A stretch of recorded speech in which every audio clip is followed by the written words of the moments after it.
सहनाववतु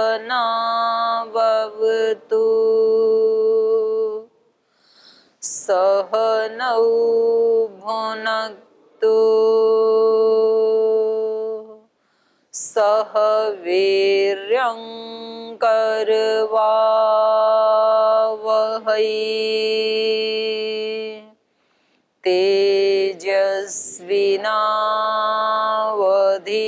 तेजस्विनावधीतमस्तु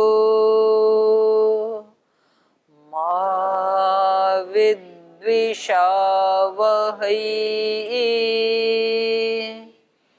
ॐ व्रतानां व्रतपते व्रतं चरिष्यामि तच्छकेयं तन्मे राध्यताम्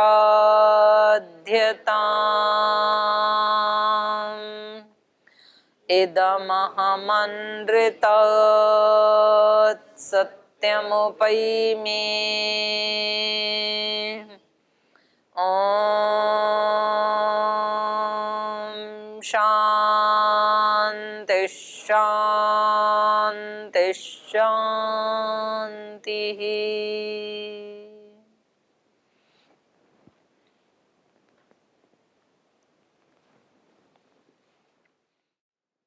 तो कल हम पढ़ रहे थे कि जब इन्होंने ताटका को अपमानित करने का, उसके अहंकार को, असुरता को नष्ट करने का संकल्प लिया तो वो और भी ज्यादा क्रोध से सम्मूर्छित हो गई और वो श्री राम की तरफ ही अपनी भुजा को, अपनी बाहु को बढ़ा करके उसकी तरफ ही उनको मारने के लिए वो दौड़ती है। रामम एव अभिधावत गर्जन्ती उद्यम्य बाहुम। तो विश्वामित्र ऐसा देख करके हुंकार करके उसकी भर्त्सना करते हैं, उसको धिक्कारते हैं, आसुरी को, राक्षसी को। और इनको दोनों को प्रेरित करने के लिए इनका जय घोष करते हैं और आशीर्वाद भी देते हैं कि आपका कल्याण हो। तो यहाँ पर स्वस्ति राघवयो अस्तु जयम चैव, जय का आशीर्वाद दिया और आपका कल्याण हो, ये उनको प्रेरणा दी। इससे भी पता लगता है बड़ों के आशीर्वाद में बल होता है, मतलब वो हमारा उत्साह बढ़ा देते हैं। एक व्यक्ति लड़ने के लिए कहीं युद्ध में जा रहा है और माता पिता गुरुजन कहें कि आपकी जय हो, आपका कल्याण हो, तो जीतने के बहुत ज्यादा चांसेस हैं। और एक रावण बेचारा जा रहा है, उसकी पत्नी कह रही है जा तो रहे हो, कर रहे हो गलत, लेकिन आधा उत्साह तो वहीं टूट जाता है फिर। तो ये चल रहा था। तो राक्षसी ने जो है इनका मुकाबला करते हुए क्या किया, उद्धुन्वाना रजो घोरम ताटका राघवौ उभौ रजो मेघेन महता मुहूर्तम एव सा व्यमोहयत। धूल उड़ा दी, धूल का एक बादल सा खड़ा कर दिया और थोड़ी देर के लिए तो, मुहूर्त भर के लिए तो दोनों राम लक्ष्मण भी व्यमोहित हो गए, किम कर्तव्य विमूढ़ हो गए, ये क्या कर रही है। तो ये चल रहा था। तो आपका कोई प्रश्न है पीछे के पाठ से? आप कर रहे हो ताटका का वध, अपने अंदर अंदर कर रहे हो कि बार बार वाला ही पढ़ रहे हो? हैं? प्रयास कर रहे हैं कुछ तो अपने कथा सुन रहे हैं आराम से। ताटके की कथा चल रही है, हमारा क्या लेना देना इससे, हम श्रोता हैं। ताटके की नहीं है, हमारी कथा है ये।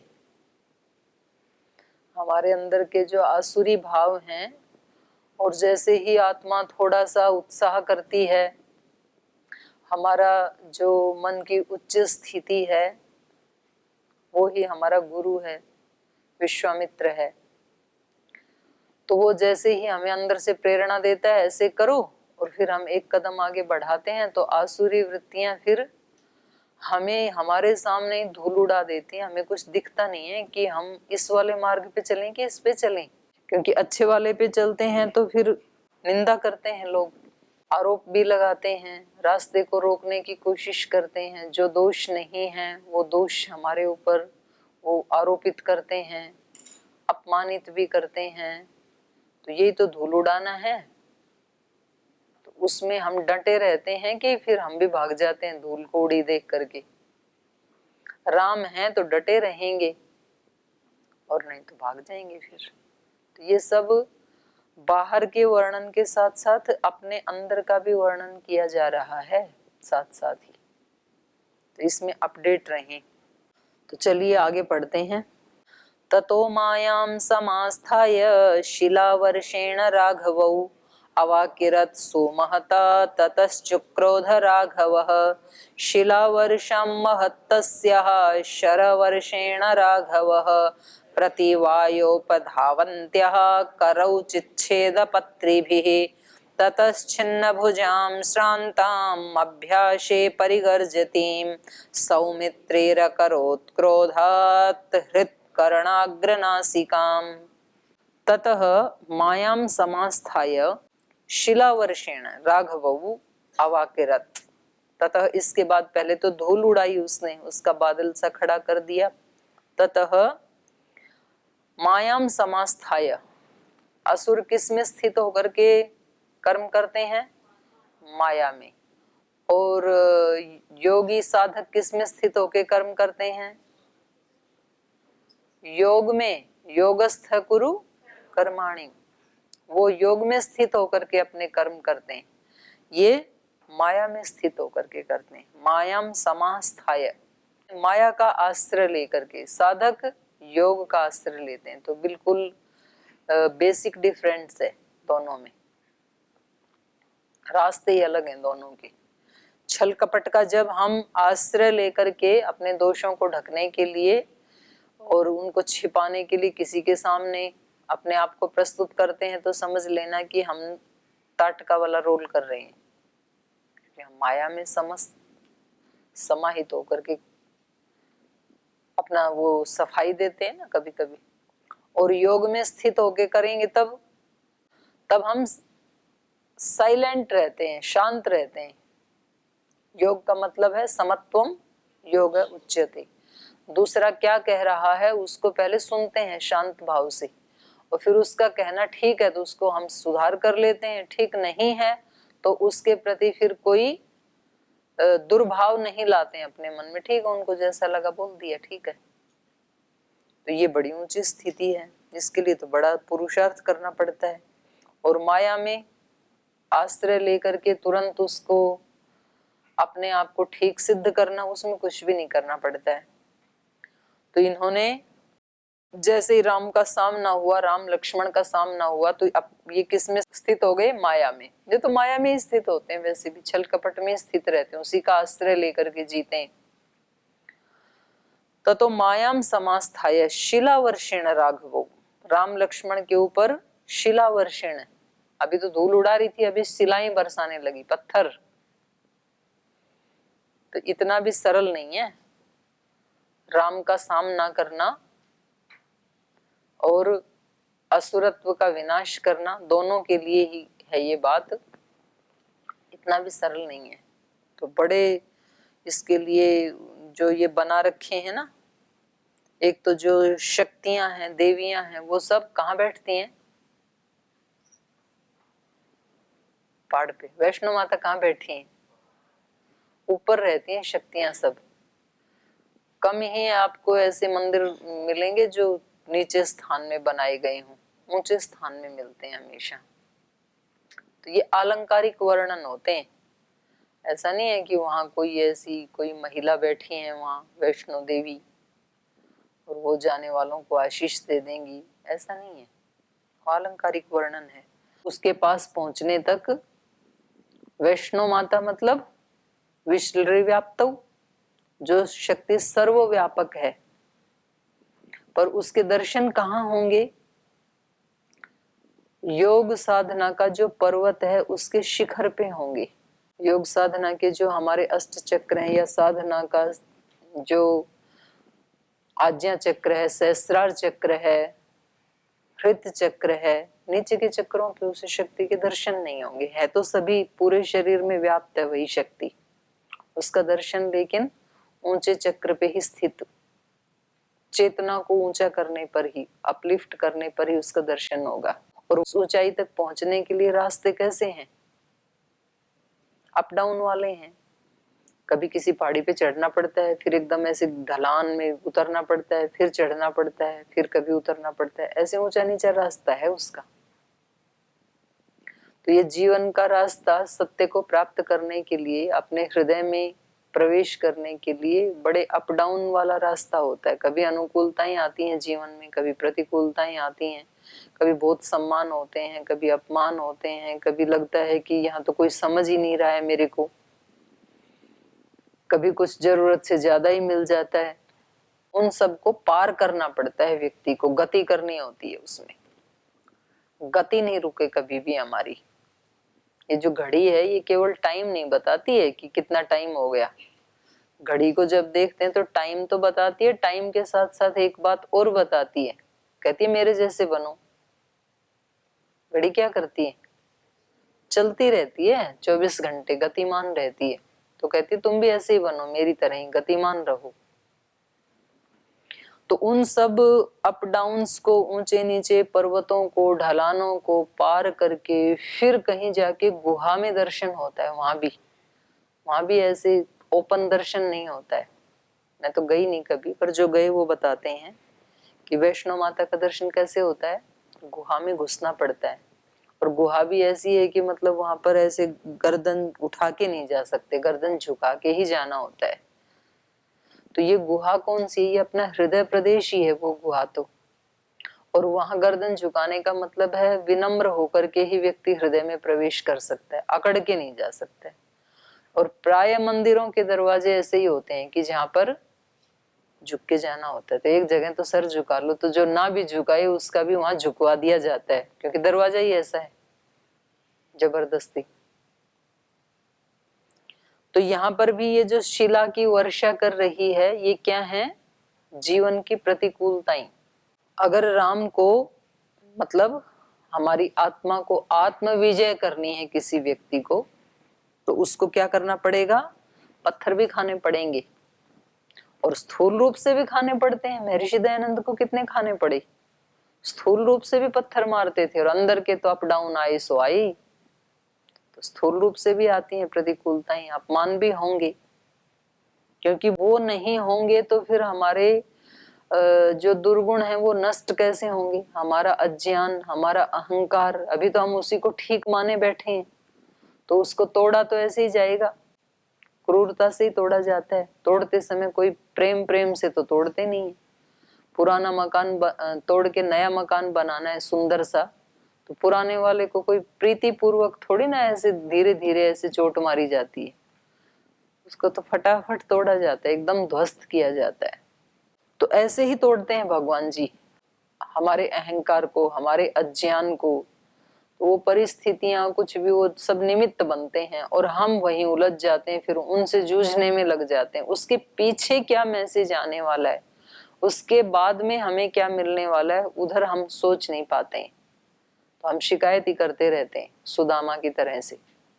सुदामा बड़बड़ाता रहा ना कृष्ण के पास जाकर के। सुदामा की कथा तो सुनी आपने? कृष्ण सुदामा की कथा तो सुनी है? हाँ, कृष्ण सुदामा गुरुकुल में साथ पढ़ते हैं, ये तो सुना है। और पढ़ते समय कभी ऐसे हुआ था कि सुदामा खा गई कृष्ण जी के? चलो जो भी है, अब साथ पढ़ते हैं तो कभी उसने खा लिए होंगे, कभी उसने खा लिए होंगे। जंगल में लेके जाते हैं तो समिधा लेने के लिए जाते हैं, तो जो भी है। लेकिन उनकी एक स्टेज ऐसी आती है कि जब दोनों अलग हो जाते हैं गुरुकुल से, अपने अपने घर चले जाते हैं। तो वो तो राजा का पुत्र है, उसको तो राज मिल जाता है, और ये तो बेचारा बहुत गरीबी को प्राप्त है। और इसका फिर ऐसा बदहाल होता है। वहां तो वो कृष्ण के साथ रहते थे गुरु के सानिध्य में, और अपने घर आकर के उसका बहुत बुरा हाल हो जाता है। बदहाली देखी नहीं जाती है, ना खाने को अन्न है, ना पहनने को कपड़े हैं, ना रहने के लिए मकान है, ऐसी फटी हालत है। तो उनकी पत्नी उनको, प्राय उनकी पत्नी का नाम है सुशीला, तो वो प्राय उनको कहती रहती है कि आपके इतने अच्छे मित्र हैं भगवान कृष्ण, आप उनके पास क्यों नहीं चले जाते हो? तो वो टालते रहते हैं कि कहाँ मैं, कहाँ कृष्ण। वो बार बार कहती रहती है। और फिर एक दिन तो ऐसा आ जाता है कि अब इससे ये बदहाली अब और सही नहीं जाती है, आज आपको जाना ही पड़ेगा उनके पास। बच्चों की इतनी बुरी स्थिति है तो कहते मैं क्या लेके जाऊं, कुछ तो भेंट लेके जानी होती है। वो राजा बन गए आजकल, तो राजा के पास, गुरु के पास, भगवान के पास खाली हाथ नहीं जाते हैं, इसलिए लोग मंदिर में फूल लेके जाते हैं, प्रतीक है वो। तो इधर से तोड़ के उधर चढ़ा देते, वो पहले चढ़ाई हुआ था भगवान के सिर पे, तो चढ़ाना ही था तो अपना सिर चढ़ाना चाहिए था, अपने वाला फूल। अपने वाला तो बचा लेते हैं, इधर वाला तोड़ के चढ़ा देते हैं हम। तो प्रतीक है कि कुछ लेके जाना चाहिए, बड़े व्यक्ति के पास जाते हैं तो अपनी श्रद्धा के रूप में। तो चावल मांग के लाती है पड़ोस के यहाँ से, और वो उसको बांध करके दे देती है कि जाओ, धक्का मार देती है, जाना ही पड़ेगा आज आपको। तो जब वो जाते हैं तो उनको द्वारपाल रोक लेते हैं, द्वारपाल रोक देते हैं, उसको आगे नहीं जाने देते हैं। तो वो कहते भाई तुम सूचना तो दे दो एक बार, यदि अनुमति हो तो चले जाएंगे, नहीं तो वापस चले जाएंगे, कोई बात नहीं। तो जैसे उन्होंने सूचना दी तो कृष्ण खुद आते हैं नंगे पैर दौड़ करके उसको स्वागत करने के लिए, और फिर उसको अंदर ले जाते हैं, उसको स्नान आदि करवाते हैं, खाना खिलाते हैं, फिर गुरुकुल की बातचीत, गपोड़े मारते हैं, और फिर कहते हैं नमस्ते, अब मैं राज का काम करूं, अब तुम जाओ। मतलब आया किस लिए था ये भी नहीं पूछा, और आते उनसे ये और पूछते हैं कि मेरे लिए क्या लाई। अब वो बेचारा छिपाता है कि मैं इसको क्या बताऊं। जब वो उसके शान शौकत ठाट बाट को देखता है तो उसको लगता है कि अरे चावल, ये देते हुए भी शर्म आती, तो छिपा के रखता है, ऐसे ही कांख में लगा के रखता है। लेकिन कृष्ण तो सब जानते हैं तो वो छीन लेते हैं जबरदस्ती। बोले हाँ मेरे को पता था जरूर कुछ तो लाए होंगे, तो उसको खा लेता है चावल को, और कहता है बड़ा स्वाद, वो बचपन वाला ही स्वाद है जो कभी गुरुकुल में मिला करता था। और फिर उसको नहला धुला के, अच्छे कपड़े पहना के, सब तरह से उसको अपने उनके साथ भेज देता है। तो ये बहुत बड़बड़ाता हुआ आता है शिकायत करते हुए, मुझे पहले ही पता था ये क्या देने वाला है, तो गुरुकुल में इतने साल साथ ही ना रहा था मेरे, फिर भी मानी नहीं सुशीला, जबरदस्ती भेज दिया इसके पास मेरे को। तो ऐसे वो बड़बड़ाते हुए करते करते फिर जो गाड़ी वाले हैं कृष्ण जी के सैनिक, वो कहते हैं घर आ गया आपका, उतरो। उसने देखा ये तो मेरी तो झोपड़ी है नहीं, कुछ और ही बन गया यहाँ तो कहता है कि देखो अगर मैं नहीं जाता है जरूर रातों रात कोई मल्टीनेशनल कंपनी वाले आए होंगे और मेरे पत्नी बच्चों को भगा दिया और अपनी यहाँ बिल्डिंग बना दी है। तो वो उसकी देखता हूँ है कौन ये, दरवाजा नॉक करता है तो उसकी पत्नी ही आती है वस्त्र अलंकारों से अलंकृत होकर के। वो कहता है आप लोग कौन हैं, तो बोले पहचाना नहीं, मैं सुशीला हूँ, ये अपना ही घर है, अंदर आओ। तो उसको लगता है अरे मैं तो सारे रास्ते उसको कोसते हुए आया, गाली निकालते हुए आया, और ये तो इतने महान मित्र हैं कि मेरे को एहसास भी नहीं होने दिया, और ये तो सब कुछ आमूल चूल रूपांतरण हो गया। अब ये कथा कोई एक स्थूल रूप से मात्र ऐतिहासिक कथा नहीं है, इतिहास हो सकता है, ऐसा हो जाता है लोक में, लेकिन इसका वास्तविक जो अर्थ है वो आध्यात्मिक अर्थ है। कृष्ण है, कृष्ण आकर्षण, एक ऐसी शक्ति है, ईश्वर की शक्ति संसार में जो सबको अपनी तरफ आकर्षित करती है। व्यक्ति कितना भी परेशान क्यों ना हो तो भी वो ईश्वर को ही पुकारता है, क्योंकि उसमें शक्ति ही ऐसी है। उसका सब कुछ लुट जाए तो भी भगवान की शरण लेता है वो। और एक हम जीवात्माएं हैं। दामन शब्द का संस्कृत में अर्थ होता है बंधन, और सुदामन मतलब अच्छी तरह बंधा हुआ। तो हम सब सुदामा हैं, बंधे हुए हैं हम अज्ञान अंधकार अविद्या आदि से। तो उसको जीवात्मा को सुदामा कहा जाता है। और कभी ये ब्रह्म के पास रह चुका है जीवात्मा, कभी ना कभी मुक्ति को प्राप्त किया है इसने, तभी तो आकर्षण है उसके प्रति। ईश्वर के सानिध्य में रहा है, इसीलिए तो ईश्वर को पाने का आकर्षण है इसके अंदर। तो ये कभी उसके साथ रहता था, गुरुकुल में जैसे वो साथ रहते थे, तो ये जीवात्मा भी परमात्मा के साथ या सुषुप्ति में साथ रहता है। तो कभी कभी उसका सानिध्य पाता है तो उसकी तरफ जाने का इसके एक आकर्षण है, लेकिन बंधा हुआ है, जा नहीं पाता है और बदहाली को प्राप्त होता है। और फिर जो हमारी बुद्धि है वो हमें बार बार कहती है, जब हमें संसार से बहुत ठोकने लगती हैं, बहुत अपमान मिलते हैं, आरोप लगते हैं, हमारे जो संबंधी हैं वो कभी हमें कष्ट देते हैं, मित्रगण कष्ट देते हैं, जिनके लिए हम सर्वस्व आहूत करके जी रहे थे, उनसे कभी हमें वैसा रिस्पॉन्स नहीं मिलता है, तो फिर हमारी बुद्धि हमें कहती है कि इन सब को छोड़ करके एक उसी की शरण में चलो। ये जो हमारी बुद्धि है ये ही सुदामा की पत्नी है, सुशीला, अच्छे शील वाली बुद्धि। वो हमें प्रेरित करती रहती है, लेकिन व्यक्ति भी तो इतना ढीठ है, बदहाल होते हुए भी घर से बाहर निकलता नहीं है। आप लोग पता नहीं कैसे निकल आई। मतलब रोज रोज घर गृहस्थ में वो ही कष्ट संकट आते रहते हैं, मन में आता है छोड़ के चला जाऊं, पर जाता नहीं है व्यक्ति, वहीं उलझा ही रहता है। लेकिन कभी ना कभी व्यक्ति के जीवन में कोई ऐसी घटना घटित हो जाती है, तब बुद्धि कहती है कि निकल अब यहाँ से, अब नहीं, और ज्यादा नहीं रह सकते यहाँ पर, घुटन होने लगी अब। तो वो उसको भेज ही देती है, उसकी पत्नी धक्का मार ही देती है। हमारी बुद्धि है, कभी ऐसा निर्णय ले ही लेती है। तो फिर हमें लगता है कि भगवान है कहाँ, जाऊं कहाँ, कैसे मिलूं उससे। तो जो हमारे सुकर्म है, पुण्य कर्म है, कर्मा शुक्ला कृष्णम योगिना त्रिविधम त्रेषाम, पढ़ा आपने योग दर्शन चतुर्थ पाद में। जो हमारे शुभ कर्म है उनका रंग कैसा बताया, शुक्ल श्वेत। चावल का रंग भी कैसा होता है, थोड़े चावल लेके जाता है। तो ये जीवात्मा अपने थोड़े से सुकृत लेकर के इस अध्यात्म मार्ग पे बढ़ता है। इस पे बढ़ने से पहले वो थोड़े से सुकृत करता है। तो आपने अपने घर में रहते ही कुछ अच्छी पुस्तक पढ़नी शुरू की होगी, कुछ ध्यान करना, कुछ उपासना करना, कोई किसी महापुरुष के वचनों को सुनना, कुछ तो अच्छा करना शुरू करता है व्यक्ति अपने अंदर अंदर। फिर उसको लेके वो चलता है इस रास्ते के ऊपर, भगवान से मिलने के लिए, कृष्ण से मिलने के लिए। सुकृतों की छोटी सी पोटली, उसको लगता है कि अब मेरे अंदर ये अच्छी अच्छी हैबिट्स आ गई हैं, अब मैं भगवान से मिल सकता हूँ। वो अपने सुकृत को लेके जाता है कि कुछ लेके जा रहा हूँ। लेकिन जब वो अंदर प्रवेश करता है ना, तो जो आवरण है हमारे अज्ञान अविद्या के, वो द्वारपाल जो हैं वो हमें रोकते हैं, वो नहीं बढ़ने देते हैं आगे।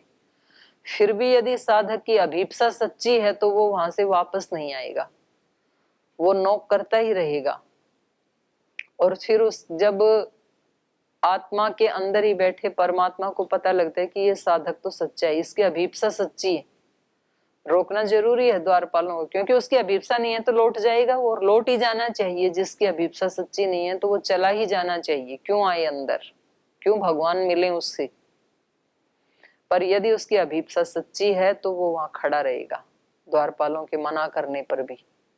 तो फिर वो अंदर नहीं जाता, उस अभीप्सा को देख करके स्वयं भगवान उसके पास मिलने के लिए आते हैं, भगवान अपनाते हैं उनको।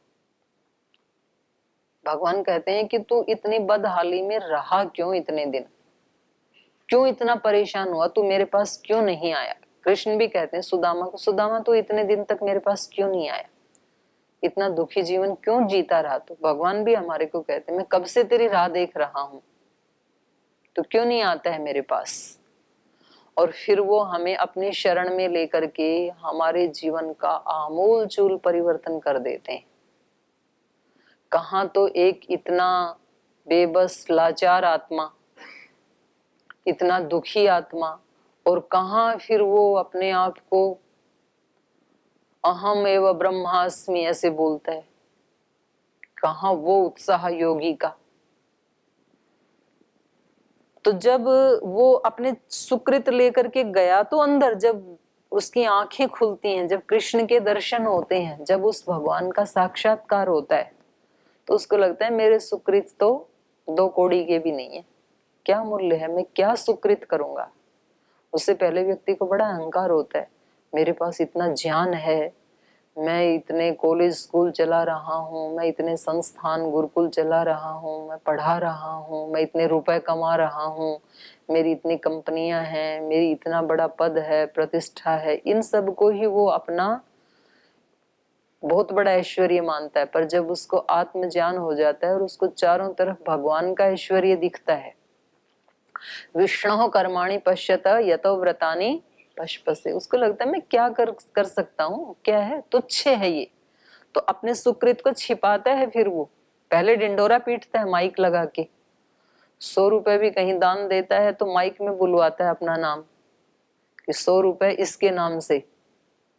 और उसको पता है हम क्या दान दे सकते हैं। तो जो महापुरुष होते हैं वो भी अपने सुकृत का ऐसे ढिंढोरा नहीं पीटते हैं। अब मेरे को कई बार ऐसे लगता है पतंजलि योग पीठ में जैसे कुछ लोग दान देते हैं, फिर हम बोलते हैं, तो कई बार मेरे को लगता है भाई हम क्या दे सकते हैं स्वामी जी को। स्वामी जी ने इतना दिया है इस देश को, इस धरती माता को, कि हम सब उसके ऋणी हैं। हम उनको क्या दे सकते हैं, हम भगवान को क्या दे सकते हैं भला। भगवान ने ही हमारे ऊपर इतने अनुग्रह किए हुए हैं कि हमारा रोम रोम ऋणी है उसका, हम कैसे ऋण चुका सकते हैं। हमारे सुकृत क्या सुकृत है हमारे। तो जब भगवान के ऐश्वर्य को देखता है तो हम जीवात्मा अपने सुकृत को छिपाना चाहते हैं, लेकिन भगवान जी इतने कृपालु हैं, वो कहते हैं कोई बात नहीं, तुम्हारा सुकृत छोटा सा है तो भी कोई बात नहीं, पर मुझे बहुत प्रिय है। तुम भले ही मेरे जितनी सामर्थ्य नहीं रखते हो, पर मेरे भक्तों के तुम छोटे छोटे भी शुभ कर्म करते हो, मुझे बहुत अच्छे लगते हैं।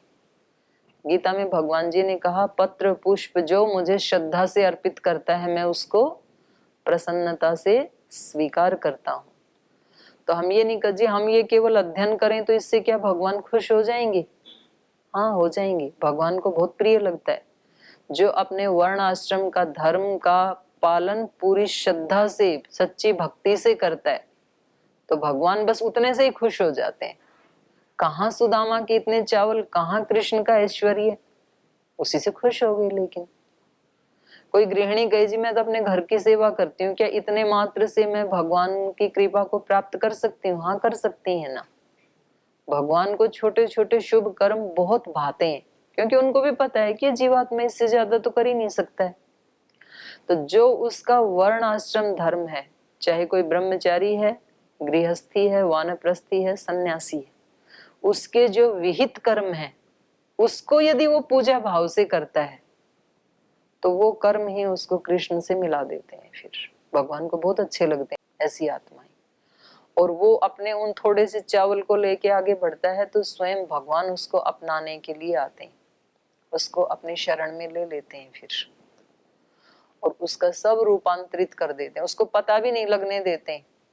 पर रूपांतरण करते समय ये परिस्थितियां तो बनेंगी, अप डाउन तो आएंगे, तो तब बड़बड़ाता है जीवात्मा, अरे मुझे पहले पता था ये इस मार्ग में, ऐसे घर छोड़ के आया, घर छोड़ के यहाँ आया, यहाँ भी सब ऐसे ही कचपच होती रहती है, बच्चे पढ़ते रहते हैं, कोई ध्यान नहीं लगाने देते हैं, यहाँ के फिर शिकायतें, बड़बड़ा रहा है। तेरी बड़बड़ाहट को निकालने के लिए यहाँ कचपच की है भगवान ने। इस कचपच में लगा ध्यान, और यदि यहाँ नहीं लगा सकता तो तू कहीं नहीं लगा पाएगा फिर। अरे यहाँ तो सब दर्शन पढ़ाना शुरू कर दिया, किसी ने अष्टाध्यायी पढ़ानी शुरू कर दी, हम तो आए थे ध्यान समाधि लगाने के लिए। तेरी समाधि इसी में लगेगी, पढ़ सूत्र, याद कर अष्टाध्यायी, याद कर दर्शन। आपको पता नहीं है ना कि कैसे भगवान हमारा रूपांतरण करना चाहते हैं। आपने आग्रह बना रखे हैं कि इस तरह की परिस्थितियां हो तो मैं करूंगा, नहीं तो मैं नहीं करूंगा।